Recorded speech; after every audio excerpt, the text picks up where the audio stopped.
So this is one of the most impressive mini micro scale cities I've ever seen. Because although it's micro scale, it is really large. We're talking about several meters long and across a really large city. Yeah. I love the fact that the coloration of the port is really colorful, and then it fades into just normal cityscape. You can see down here along the port, there's more of this city center with your skyscrapers. You can see the residential area behind that, lean into the hills and the mountains. Just a beautiful micro city, all laid out. They did really well getting the scale right and consistent throughout. I love the use of like blades as trees. I just thought that was really creative, really good use of available Lego. I think so as well. I love to see cityscapes in Lego. You don't see it as much as you used to, but this is a wonderful way to pull it all together. And then it ends from one end on the port, and then it comes all the way down to the other end, and there's this magnificent airport here. So, hi guys, my name's James Cole. So I'm one of two builders for this Microscale city layout with my brother Mark sat in the background there. And this is Aurelius City, we call it. So it's not a city based on anywhere, but it is, it's something from the imagination that's just sort of grown organically over time. And the idea for us really was just to, to try to get something that looked quite realistic. So design choice-wise, we wanted to find interesting parts usage. We wanted to get everything as small and as micro as possible. A good example is the sailing yachts here with only two pieces. Unicorn horns for trees in green, things like that. So trying to be a bit different with the parts usage.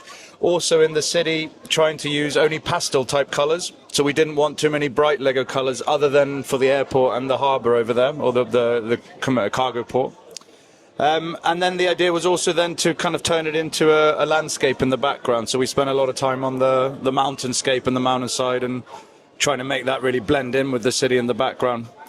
So I guess influences wise, it's come from everywhere. It's a bit of Miami, it's a bit of Vancouver, I would say, probably some Asian influences, and then we've got some famous sort of landmark buildings stuck in there. So we've got the Marina Bay Sands from Singapore in the front.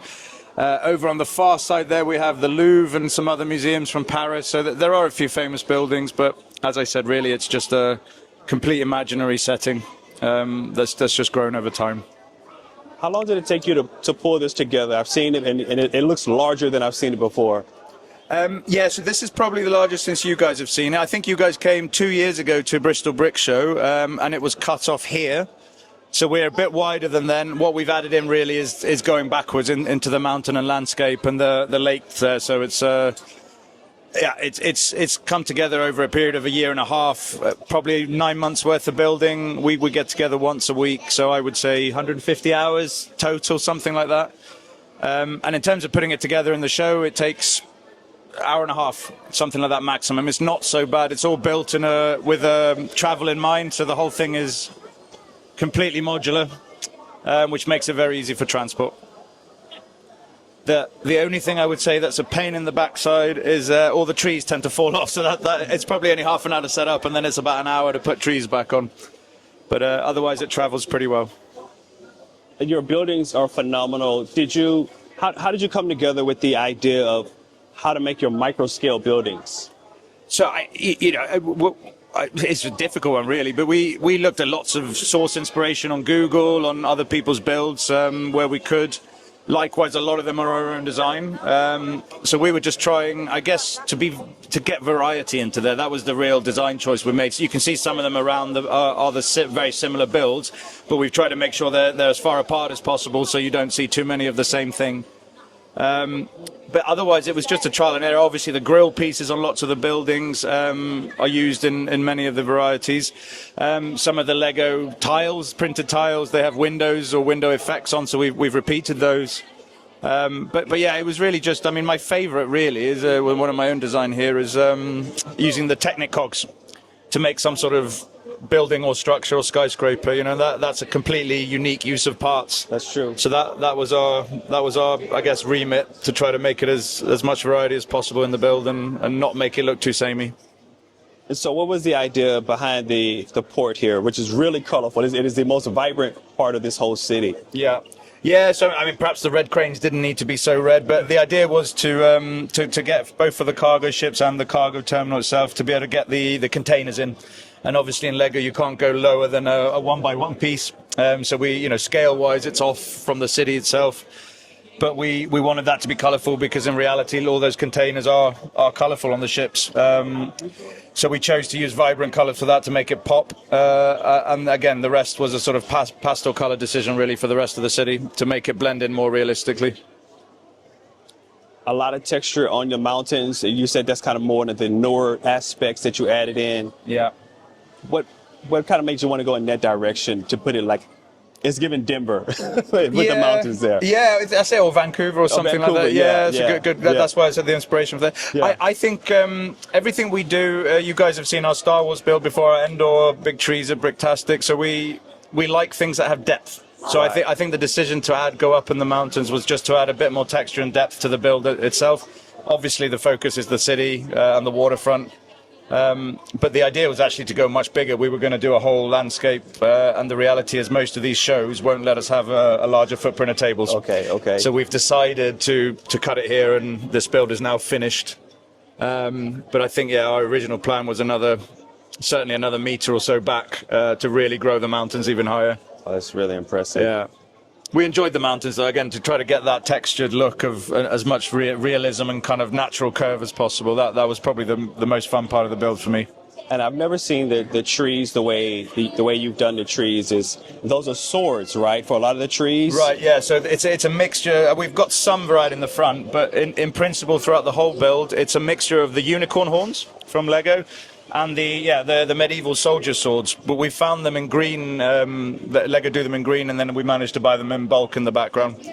So complete unique parts usage. I've never seen anyone use those type of parts for that purpose before, and it just seemed to fit our scale. When we kind of had that eureka moment for those two parts, and we can get them in green bulk. There's many thousands of them on here now, and it just adds a really nice effect, especially in the forest in the background. I think the forest is really impressive, and then I love the fact that you use the yellow, the color contrast with the yellow and the green. It just really jumps out. Yeah, that was our attempt at a farm district. I think we could have done a better job, but it does sort of transition the city into the mountains and the landscape a little bit. So, some sort of small amount of countryside there. Really impressive. And so you mentioned your favorite skyscraper. Is another section that you personally really enjoyed building? I think not necessarily section-wise, but I guess design choices. So I really like this. This was my own design of using the old, I don't know if you remember the lasers. These were sort of lasers from the 1980s space theme in Lego. And just using, again, interesting parts usage, using that as trellises for a bridge. We've done the same over here by the Marina Bay Sands. So decisions like that, I think, to make the bridges and connect were some of my favorite, I would say. And you mentioned that the Louvre is here. I was looking for that. Yeah, the Louvre. So the Louvre is in the back corner here. So you've got the Louvre, you've got the Arc de Triomphe, and there are some other buildings dotted around. The Louvre's actually there, sorry, the one right around the corner, yeah. Yes. And there's a few famous skyscrapers. This one's in Paris, Singapore, obviously. I believe that's a Singapore building as well. So you said this build is done. What are you going to do with it now? So this one, we're probably going to keep this one for a while. Endor is now retired and being broken up at the moment. Oh, okay. This one we'll keep for a few years, I think, maybe roll out again at some point. And what we're doing, we tend to take on one big project a year. So we're in the process at the moment of making a similar build this scale or even bigger for Lord of the Rings. And it's going to be another Microscale style build. So we're Lord of the Rings theme, the world, but in Microscale? Correct. We're going to do the full map. So we're doing the whole of Middle Earth with the kind of blown up sections of main scene. So yeah, it's so far it's so good. It's probably a third of the footprint of this thus far, and we need to have it ready for Bristol Brick Show in November. I'm looking forward to that. No pressure. No pressure. Yeah, exactly. No, that'll be fun. And then after that, then we'll probably go up again and start building larger scale items with a bit more height. So we're in a Microscale phase, let's call it, but we'll do our last one and then we'll switch up again. So how do you store this? This is you mentioned the trees do fall off, but the rest is pretty stable. How do you store it at home? Yeah, so honestly, it just goes in boxes. Some of the big mountain sections are solid, so they sit in their own in the attic. They travel as they are. The rest of it literally breaks up, packs into boxes. It's all modular. So probably at the end of the day, 20 minutes and we're in the car on the way home. Oh, wow. Very quick. Impressive. Yeah. That's Yeah, beautiful. we lock some of these bigger buildings down, but otherwise it just stacks. They stack on top of each other. Okay. Designed with transport in mind, for sure. Yes, it's beautiful. This is a wonderful build. It's one of the most impressive microscale. I've never seen microscale at this scale, right? This is the largest I've ever seen one. Typically, it's a nice 12 by 12 or 6 by 6. Yeah. But this is really the fact that you brought everything down to size. Oh, I see. I'm seeing a hospital there. Yes. Just so impressive. Thank you. I appreciate that. No, thank you for talking to us. We appreciate this. Thank you. Anytime. Thank you.